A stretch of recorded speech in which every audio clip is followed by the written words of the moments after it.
The Harp, written by María Santos.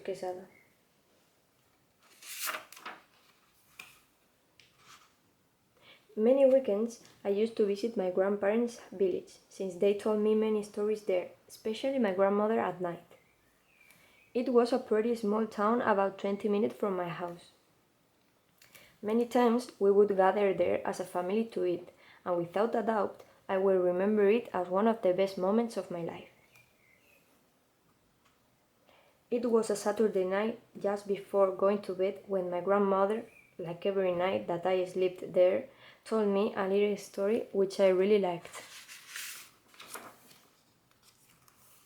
Once upon a time, there was a magic harp, which granted a single wish to that person who played the most beautiful melody that could exist. Ancient legends still say that it is hidden in a forest in this town, next to a great lagoon, told my grandmother as my eyes closed. Keep going, Grandma, I said before falling completely asleep. I got up early, around 8 a.m. I had breakfast and I went out for a ride with the bike. I told my grandparents that I was going to go to the town square, but I went in search of that magic harp. As my grandmother had told me when telling me the story, I looked for a great lagoon, but I couldn't find it anywhere.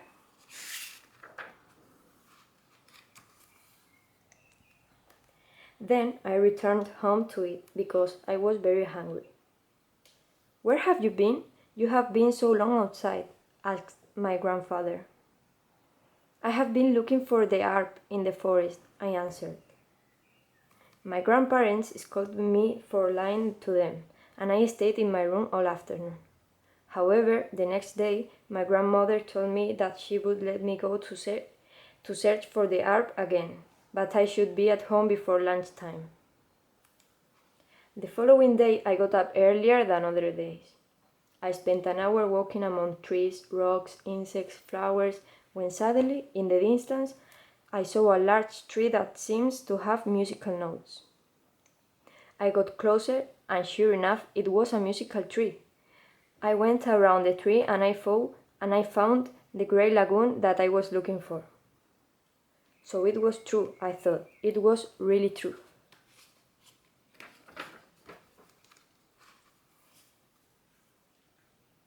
There was the harp placed on a large rock. I went over, I took it and I ran to my grandparents' house. They were very surprised to see me arriving with the magic harp, even they thought it was a lie. After several days trying to play it, I couldn't, and at my parents' house, a private teacher came to give me classes. I made a lot of progress in 2 weeks, and she congratulated me on the great effort made, since I was missing an arm.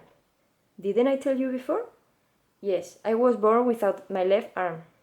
This was a great handicap to being able to play a stringed instrument.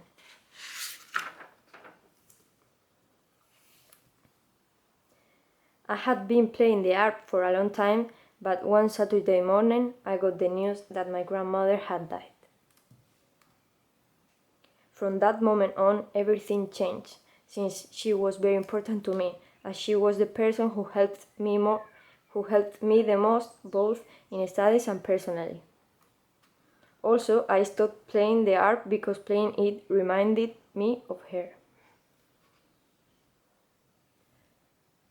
After several years, my grandfather asked me to continue playing the harp because he wanted to remember my grandmother, and he wanted the most beautiful melody ever played. I listened to him, and after a month, I went to his house. I have already the most beautiful melody, I told him. You are going to love it.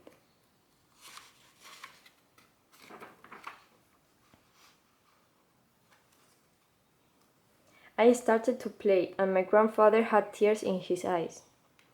Despite my difficulties in playing it, I was able to make the most beautiful melody, so the harp magically spoke to me to tell me that I could make a wish. I wish I could see my grandmother again together with my grandfather, so that he can see her too, I said to the harp. Thus, I had the opportunity to see my grandmother again, touch her, speak with her, and my grandfather was able to say goodbye.